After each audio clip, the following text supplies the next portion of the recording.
நாகை மாவட்டம் கீழையூர் காத்தாயி அம்மனின் அருள் அடியவர்கள் அனைவருக்கும் வணக்கம்.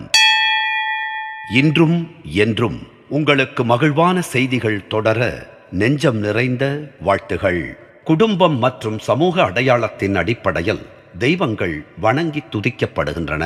வட இந்தியாவில் குலதெய்வங்கள் எனும் பெயரில் பார்வதி தேவியின் பல அவதாரங்கள், சிவன், நாக தெய்வங்கள், துர்கா தேவி, காளி, அனுமன், கிருஷ்ணன் போன்ற தெய்வங்கள் சில சமூக குழுக்களால் வணங்கப்படுகின்றன.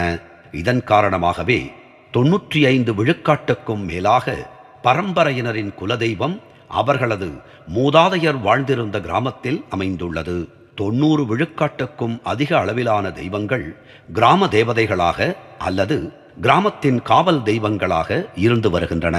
காலப்போக்கில் கிராமங்களில் இருந்து நகரங்களுக்கு இடம்பெயர்ந்து சென்றவர்கள் தங்களுக்கு முடிந்த நேரத்தில் தங்கள் சொந்த கிராமங்களுக்கு சென்று தங்கள் குலதெய்வத்தை வழிபடுவதை தங்கள் வாழ்வின் நியதியாக வைத்துக் கொண்டனர். ஒருவருக்கு குலதெய்வத்தின் ஆசிகள் கிடைக்காவிடில் குடும்பத்தில் நல்ல நிகழ்வுகள் நடைபெறாமல் இருக்கும் என்று பெரியவர்கள் கூறுவார்கள். அவர்கள் வேறு எந்த இஷ்ட தெய்வத்தை அல்லது வேறு எங்கு பிரார்த்தனை செய்தாலும் பலன் கிடைக்காது என்ற நம்பிக்கை பரவலாக உள்ளது. ஆனால் குலதெய்வ வழிபாட்டிற்கு பிறகு செய்யப்படும் பூஜை, வழிபாடு ஆகியவை உரிய பலனை நிச்சயம் தரும் என்ற நம்பிக்கையும் உள்ளது. நாகை மாவட்டம் கீழையூர் காத்தாயி அம்மனின் அருள் அடியவர்கள் அனைவருக்கும் வணக்கம்.